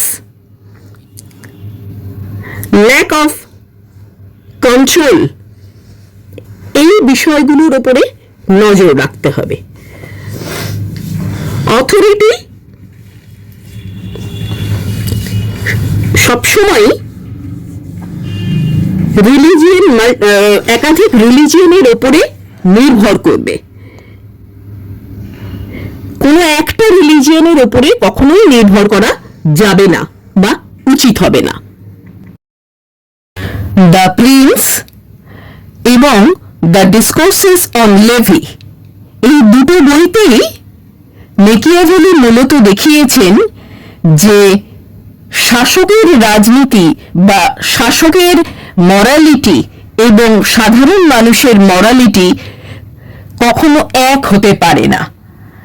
শাসককে সেই জন্য তিনি ভালোবাসা ও ভয়ের মধ্যে ভয়টাকে বেছে নেওয়া উচিত বলে অ্যাডভাইস দিয়েছেন। কারণ পৃথিবীর ইতিহাসকে ভয় অ্যাকচুয়ালি ঠিকঠাক করে রূপ দিয়েছে। মানুষ স্বভাবগতভাবে একটি স্বার্থপর প্রাণী। ভয় একটা ব্যক্তিগত বেদনাদায়ক অনুভূতি, তাই ভয়ই শাসককে ক্ষমতায় থাকতে সবচেয়ে বেশি সাহায্য করতে পারে বলে মেকিয়াভেলি মনে করতেন। তিনি বিভিন্নভাবে উদাহরণ দিয়ে তার বক্তব্যটা প্রতিষ্ঠিত করেছেন। তিনি জুলিয়াস সিজারের উদাহরণ দিয়েছেন। জুলিয়াস সিজার সবাইকে ভালোবাসা দিয়ে শেষ পর্যন্ত কিভাবে সকলের হাতে, বিশেষ করে অত্যন্ত বিশ্বস্ত বন্ধু ব্রুটাসের হাতে কিভাবে খুন হন, এই উদাহরণ তিনি আমাদের সামনে তুলে ধরেছেন। আর ঠিক তারপরেই অগাস্টাস ভয়কে ব্যবহার করে ভয়ভিত্তিক শাসন পরিচালনা করে রাজত্ব করার ফলে ৪৫ বছর ধরে রাজত্ব করেছিলেন এবং তার রাজত্বকালটা একটা স্থিতিশীল শাসন বলে ইতিহাসে লেখা হয়ে রয়েছে। ভালোবাসা ভিত্তিক শাসনে প্রজারা শাসকের ভালো চায়, ভয়ভিত্তিক শাসনে প্রজারা নিজেদের ব্যক্তিগত ক্ষয়ক্ষতির কথা ভাবে। একজন মানুষ সবসময়ই নিজের সুরক্ষাকে অগ্রাধিকার দেয়, তাই ভয় দিয়ে মানুষকে যদি শাসন করা যায় তাহলে যত বেশি ভালো ফলাফল একজন শাসক পাবে, ভালোবাসা দিয়ে শাসন করলে সেটা পাওয়া যায় না। তিনি তা বারবার করে প্রমাণ করে দেখিয়েছেন। রাশিয়ায় স্ট্যালিন ১৯৩০ সালে খুঁজে খুঁজে দেশদ্রোহীদের ধরে নিয়ে কনসেন্ট্রেশন ক্যাম্পে চালান করে দিতেন এবং তারা নিখোঁজ হয়ে যেত। স্ট্যালিন মূলত একটা ভয়ের প্রাচীর তৈরি করেছিলেন, আর সেই ভয়ের প্রাচীর বেষ্টিত হয়ে তিনি টানা ৩ দশক ধরে শাসন চালিয়ে গিয়েছেন। মেকিয়াভেলির মতে ভালোবাসা একটি বিনিময় ভিত্তিক আবেগ, তাই ভালোবাসা কখনোই একজন শাসককে তার শাসন প্রতিষ্ঠায়, ক্ষমতা প্রতিষ্ঠায় কোনোভাবে সাহায্য করতে পারে না। 18 শতকের শেষের দিকে ফ্রান্সে লুই 16 অত্যন্ত ভদ্র, নম্র, সরল, ভালো রাজা হিসেবে প্রতিষ্ঠিত ছিলেন।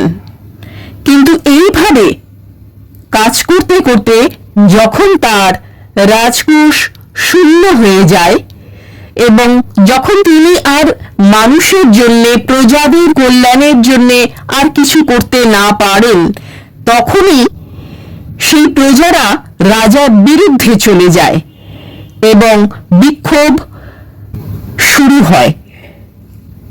ক্ষুধার্ত মানুষরা বিদ্রোহ এবং বিপ্লব নিয়ে এসেছিল লুই 16 আমলে ফ্রান্সে।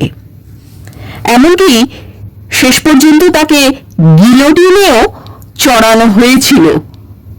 ঠিক একই রকম ভাবে ম্যাক্সিমিলিয়ান রোবেসপেয়ার ভয়ের শাসন চালিয়েছিলেন ফ্রান্সে, আর এটা দিয়েই তিনি প্রমাণ করেছিলেন যে ভয় দিয়ে যদি একটা জাতিকে শাসন করা যায়, একটা দেশকে শাসন করা যায়, তাহলে অনেক বেশি পরিমাণে স্টেবিলিটি বজায় রাখা সম্ভব। পাশাপাশি অটো ভন বিসমার্ক তিনিও জার্মানিতে কঠোর ও ভয়ের রাজনীতি প্রয়োগ করে যে শাসন ব্যবস্থা চালিয়েছিলেন সেটা তাকে সাফল্য এনে দিয়েছিল। তিনি ছোট ছোট জার্মান রাজ্যগুলোকে জড়ো করে শেষ পর্যন্ত একটা বড়সড় জার্মান রাষ্ট্র তৈরি করতে সমর্থ হয়েছিলেন ওই একই কারণে। স্টিভ জবস, অ্যাপল কোম্পানির মালিক, তিনিও তার কর্মচারীদের কাছে অত্যন্ত কঠোর, দাবি সম্পন্ন এবং অত্যন্ত ভীতিজনক একজন ব্যক্তি বলেই পরিচিত। কিন্তু তিনি তার এই পদ্ধতির মধ্যে দিয়েই সাকসেসফুল হয়েছিলেন। আজকে যে আমরা অ্যাপল কোম্পানি এবং স্টিভ জবসের নাম জানি, সেটা তার ওই স্ট্র্যাটেজির কারণেই এইখানে আসতে পেরেছে বলে স্পষ্টতই বোঝা যায়। তবে মেকিয়াভেলি একটা ব্যাপার বলেছেন, অতিরিক্ত ভয় কিন্তু আবার ঘৃণার জন্ম দেয়, যা শেষ পর্যন্ত বিপ্লব ডেকে আনে। রোমানিয়ার চাউসেস্কু এর উদাহরণ। আবার আমরা যদি নেপোলিয়ন বোনাপার্টের উদাহরণ লক্ষ্য করি, তাহলে দেখব যে ভয় ও ভালোবাসার সংমিশ্রণে তিনি একটা কঠোর, অপ্রতিরোধ্য একটা ভীতির জন্ম দিয়েছিলেন এবং একটা ভালো শাসন প্রতিষ্ঠা করতে সমর্থ হয়েছিলেন। মেকিয়াভেলির চিন্তাভাবনা বা পলিটিক্যাল ফিলোসফি সম্পর্কে তার যে ধ্যান ধারণা, সেটাকে সেই 1500 শতক থেকে এতকাল ধরে মানুষ খারাপ দৃষ্টিতে দেখেছে, ম্যানিপুলেশন বলে মনে করেছে এবং ন্যায় নীতির বিপ্রতীপে দাঁড়িয়ে থাকা বলে মনে করেছে। কিন্তু এখনকার দিনে এটার একটা নবমূল্যায়ন করা শুরু হয়েছে। মেকিয়াভেলি মূলত মধ্যযুগের খ্রিস্টীয় মূল্যবোধকে অস্বীকার করেছিলেন। তার বদলে তিনি নতুন মূল্যবোধ তৈরি করেছিলেন। সেই নতুন মূল্যবোধটা কি? অখ্রিস্টীয় মূল্যবোধকেই তিনি প্রাধান্য দিয়েছিলেন, আর সম্ভবত এই কারণেই তিনি বহুকাল ধরে নীতিহীন, শঠ রাষ্ট্রচিন্তক বলে নিন্দিত হয়ে এসেছেন। ভার্চু বলতে তিনি সাহস বা পৌরুষকে বুঝিয়েছেন। তবে কনটেক্সটটা খুব গুরুত্বপূর্ণ এক্ষেত্রে। মেকিয়াভেলিকে বিচার করার সময় আমাদের কনটেক্সটটা মনে রাখতে হবে। ডিকনটেক্সচুয়ালাইজেশনের একটা সমস্যা সবসময়ই থেকে যায়, সেটা মনে রাখতে হবে। পুরাতন দৃষ্টিভঙ্গিতে খ্রিস্টীয় মূল্যবোধকেই প্রাধান্য দেওয়া হতো, আর এখনকার দৃষ্টিভঙ্গিতে মানবতাবাদী রাষ্ট্রচিন্তাকেই প্রাধান্য দেওয়া হয়ে থাকে। কুইন্টন স্কিনার একজন ঐতিহাসিক, তিনি মেকিয়াভেলি সম্পর্কে মূলত দুটো বই লিখেছেন, দুটো খণ্ডে। প্রথম খণ্ডের নাম রেনেসা এবং দ্বিতীয় খণ্ডের নাম রিফরমেশন। এই রেনেসা এবং রিফরমেশনে তিনি বিভিন্নভাবে দেখিয়েছেন যে মেকিয়াভেলির যে চিন্তা ভাবনা, সেইটা সত্যিই নীতিহীন, শঠ রাষ্ট্রচিন্তকের কোনো চিন্তা ভাবনা, নাকি এটা মানবতাবাদী রাষ্ট্রচিন্তারই একটা অংশ। এটা তিনি ভালো করে ব্যাখ্যা করে বুঝিয়েছেন। এছাড়াও আছেন এখনকার দিনের JGA প্রকক। তিনিও মেকিয়াভেলিয়ান মোমেন্টে মেকিয়াভেলির এই মানবতাবাদী রাষ্ট্রচিন্তাকে যথেষ্টভাবে গুরুত্ব দিয়ে আলোচনা করেছেন এবং বিভিন্নভাবে প্রমাণ করেছেন যে না, মেকিয়াভেলির যে চিন্তা ভাবনা আমরা এতদিন ধরে আলোচনা করে আসছি, তার ফিলসফিটাকে আমরা যেভাবে ব্যাখ্যা করে আসছি সেই ব্যাখ্যাটা অ্যাকচুয়ালি ঠিক নয়। এছাড়াও আছেন আরও একজন ঐতিহাসিক, ফেলিক্স গিলবার্ট। তিনিও তার বইয়ের মধ্যে দিয়ে দেখিয়েছেন যে মেকিয়াভেলিকে আমরা যে এত কাল ধরে নিন্দা করে এসেছি সেটা তার একেবারেই প্রাপ্য নয়। এখন এরা তিনজনেই নতুন সময়ের প্রেক্ষিতে তাকে মিলিয়ে দেখিয়েছেন যে মেকিয়াভেলি যথেষ্টই একজন গুরুত্বপূর্ণ দার্শনিক ছিলেন। আমরা কখনোই তাকে বলতে পারি না যে তিনি নীতিহীন বা সৎ ছিলেন। রাজা ও প্রজার মূল্যবোধ এক হতে পারে না। এরা তিনজনেই মূলত দেখিয়েছেন যিনি শাসক হবেন তিনি আর যাদের শাসন করা হবে তারা, এই দুটো পার্সপেক্টিভ সম্পূর্ণ উল্টো, আলাদা আলাদা। তাই যেটা প্রজার জন্যে ন্যায়নীতিহীন সঠতা, সেটাও একজন শাসকের জন্যেও একই মূল্যবোধ নিয়ে আসে না। সাধারণ মানুষের নীতিবোধ নিয়ে মেকিয়াভেলি তার কোনো গ্রন্থেই কোনো আলোচনা করেননি। তিনি মূলত শাসকের নীতিবোধ নিয়েই তার দুটো গ্রন্থে আলোচনা করেছেন। এর মধ্যে দ্য প্রিন্স মূলত রাজতন্ত্র নিয়ে আলোচনা করা হয়েছে এবং দ্য ডিসকোর্সেস অন লেভি এতে মূলত প্রজাতন্ত্র নিয়ে আলোচনা করা হয়েছে। তবে দুটো ক্ষেত্রেই শাসকের নীতিবোধ এবং তার কর্তব্য এটা নিয়েই মূলত আলোচনা করা হয়েছে। এরা দেখিয়েছেন মেকিয়াভেলি আসলে নতুন রাজাদের জন্য একটা গাইড বুক লিখেছিলেন তার দ্য প্রিন্স গ্রন্থটিকে। সেখানে তিনি বলতে চেয়েছেন হাউ টু অ্যাডমিনিস্ট্রেট, কিভাবে শাসন করতে হবে, এইরকম একটা গাইডেন্স তিনি নতুন রাজাদের জন্য দিয়েছিলেন। শাসকের নিরঙ্কুশ ক্ষমতা থাকা প্রয়োজন, যে কোনো উপায়ে ক্ষমতা অর্জন করা ও রক্ষা করা অবশ্যই প্রয়োজন। আদর্শ শাসকের ভার্চু হল তার শৌর্য এবং রাজ্যকে বা রাষ্ট্রকে স্টেবল রাখার ক্যাপাবিলিটি, এটাই। এখানে মরালিটি বা ন্যায় নীতিবোধটা কোনো ফ্যাক্টর হিসেবে কাজ করতে পারে না।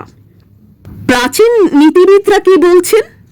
প্রাচীন নীতিবিদরা বলছেন পৌরুষ, সঠতা, শৌর্য এইগুলো একটা নেতিবাচক গুণ, কিন্তু সেটা একজন ব্যক্তি মানুষের পক্ষে নেতিবাচক গুণ, এটা আমাদের মনে রাখতে হবে।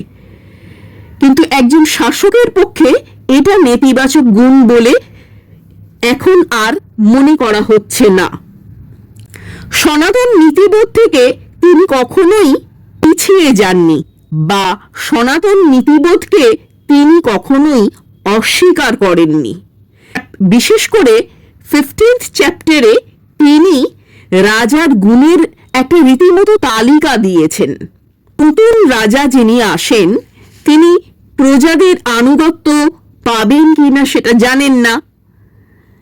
ইন্টারনাল এবং এক্সটার্নাল কনফ্লিক্ট, টেনশন এসব ব্যাপারেও একটা সচেতনতার দরকার। এছাড়াও একজন নতুন রাজা যখন ক্ষমতায় আসেন তাকে অনেক কিছুর মুখোমুখি হতে হয়। বস্তুত শাসকের জীবন ও ভবিষ্যৎ সবসময়ই অনিশ্চিত। তাই মেকিয়াভেলির মতে ক্ষমতালিপ্সু প্রতিদ্বন্দ্বী সবসময়ই থাকে ইতিহাসে, এটা আমরা দেখেছি। এমনকি সেটা এখনো আধুনিক যুগেও সেটা দেখা যায়। শাসকের ভাগ্য নির্ভর করে প্রজার সিদ্ধান্তের ওপরে। শাসক নিজেই ভাগ্য নির্ভর হবেন না। একজন শাসকের উচিত তিনি নিজের ক্ষমতার উপর নির্ভর করে তার শাসন কার্য চালাবেন এবং তার ক্যারিশমা বজায় রাখবেন। রাজ্য রক্ষা করার জন্য তিনি মূলত তিন ধরনের কনসেপ্ট দিয়েছেন। প্রথমত সামরিক শক্তি, গুড আর্মস অর্থাৎ বাহুবল, অর্থাৎ সেনাবাহিনীকে যথেষ্ট ভালোভাবে সাজাতে হবে। দ্বিতীয়ত গুড লস অর্থাৎ আইনের শাসন, এমনভাবে আইনের শাসন প্রতিষ্ঠা করতে হবে যাতে প্রজারা সেটা অ্যাকসেপ্ট করে। এবং তৃতীয়ত গুড এক্সাম্পলস। এই গুড এক্সাম্পলস বলতে তিনি বোঝাতে চেয়েছেন যে মূলত একজন রাজা বা একজন শাসক তার ইমেজ, সম্মান ও খ্যাতি এগুলো তাকে অবশ্যই অর্জন করতে হবে। এগুলো অর্জন না করতে পারলে সেক্ষেত্রে সেই শাসকের ক্ষমতায় থাকাটা একটু বিপজ্জনক হয়ে যায়।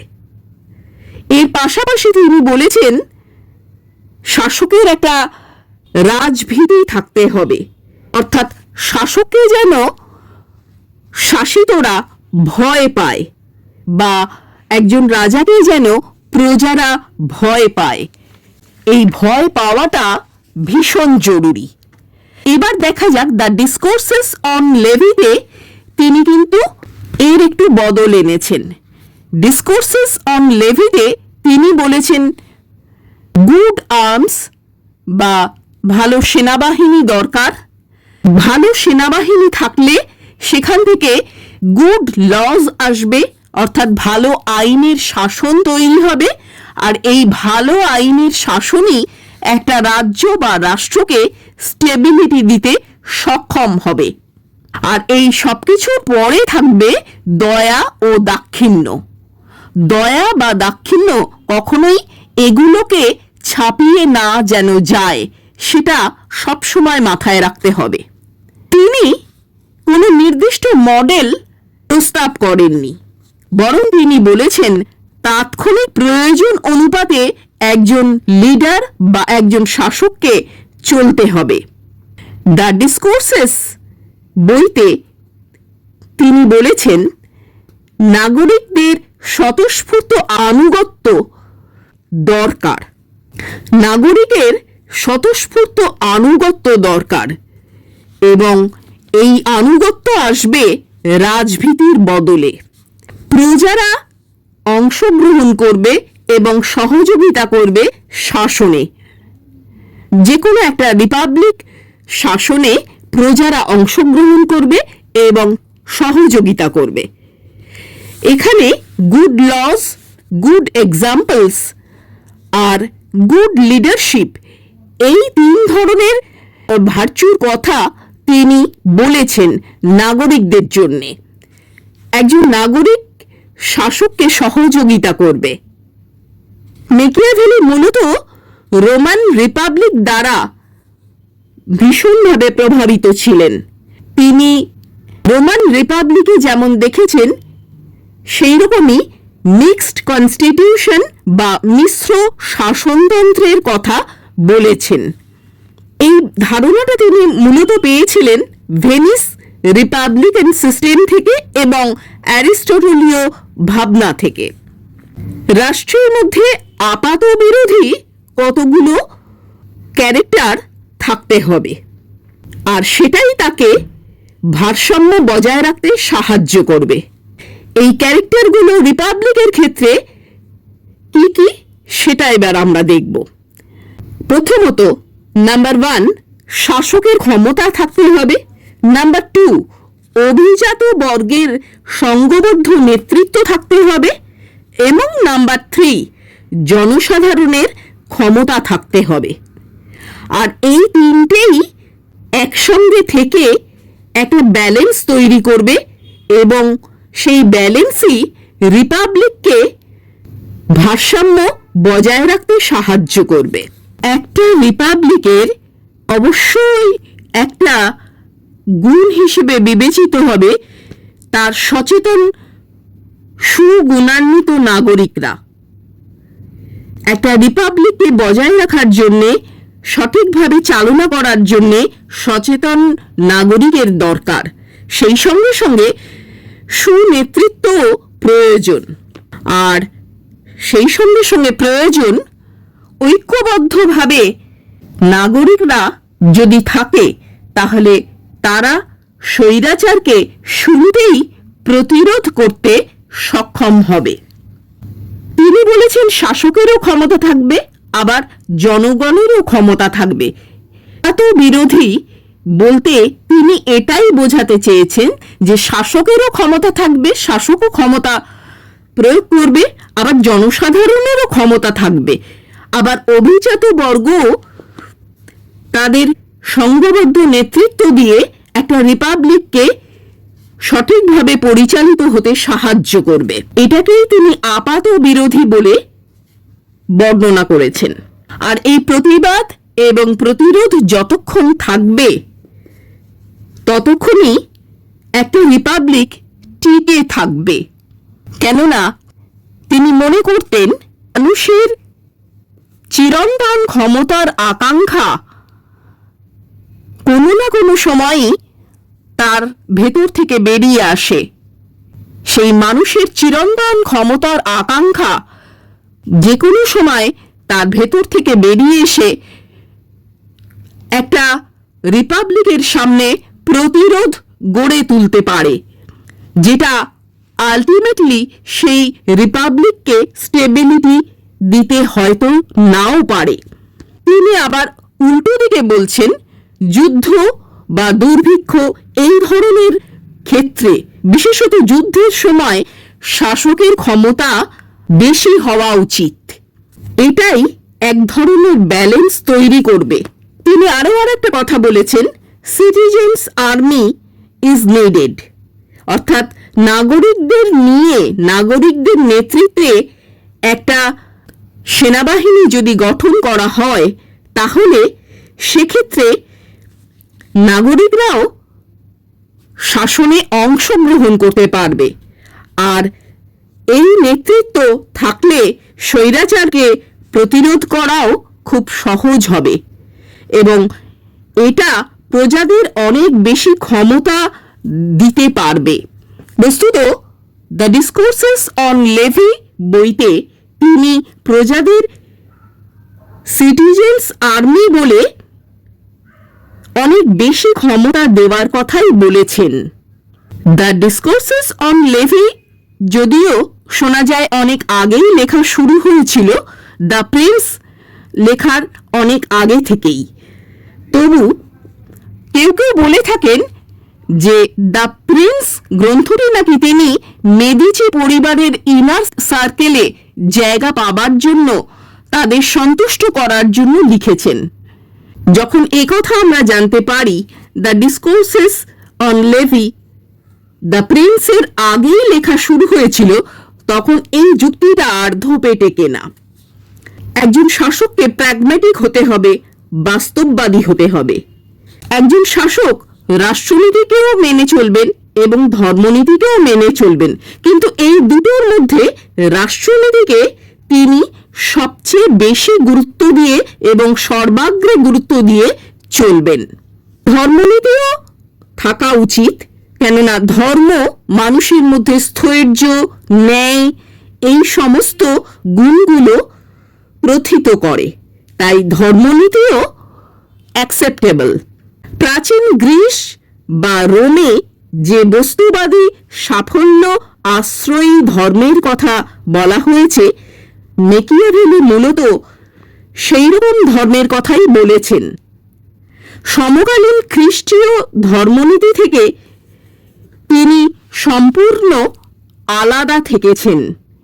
সমকালীন খ্রিস্টীয় ধর্মনীতি থেকে তিনি অনেকটা দূরে তার অবস্থানকে রেখেছেন। রিজন অফ দ্য স্টেট বলে একটা ব্যাপার তিনি বলেছেন, এখানে রিজন অফ দ্য স্টেট বলতে তিনি বুঝিয়েছেন যে একটা রাষ্ট্রের যে যে জিনিসগুলো বাস্তবে প্রয়োজন, তাৎক্ষণিকভাবে প্রয়োজন, তাকে সেই সেই জিনিসগুলোর ওপরেই জোর দিতে হবে। ধর্ম অনুশাসন ও রাষ্ট্রনীতি দুটোই থাকবে। এই সমস্ত কিছু পড়ে যেন মনে হয় মেকিয়াভেলি তার নিজের সময়ে একজন সঠিক শাসকের অভাব বোধ করেছেন, তাই তিনি আগত একজন শাসকের কাছে এই বক্তব্যটাই পৌঁছে দিতে চেয়েছেন যে তিনি যেন এই সমস্ত গুণগুলো নিজের মধ্যে তৈরি করেন, আর শাসক ঈশ্বর দ্বারা পরিচালিত হবে না, শাসক নিজেই নিজেকে পরিচালনা করবেন। মানবতাবাদী রাষ্ট্র চিন্তার দ্বারা প্রভাবিত ছিলেন বলেই মেকিয়াভেলি এই ধরনের একটা কনসেপ্ট আমাদের সামনে তুলে ধরেছেন। ভিডিওটা এই অবধি যদি কেউ দেখে থাকেন আর যদি ভালো লেগে থাকে তাহলে প্লিজ লাইক, শেয়ার, কমেন্ট করে আমাদের চ্যানেলের পাশে থাকবেন। সাবস্ক্রাইব করে পাশের বেল বাটনটাকে অন করে দেবেন যাতে আমাদের পরবর্তী ভিডিওর নোটিফিকেশনগুলো আপনারা সহজেই পেতে পারেন। Be curious, be genius, celebrate your life in a proper way. আর হ্যাঁ, আরেকটা কথা, আপনারা কি কি বিষয়ে জানতে আগ্রহী সেটা এখানে কমেন্ট করে জানিয়ে দিন। আমরা পরবর্তীকালে চেষ্টা করব আপনাদের পছন্দ মতো বিষয়ে ভিডিও করতে। আজ তাহলে আসি, টাটা।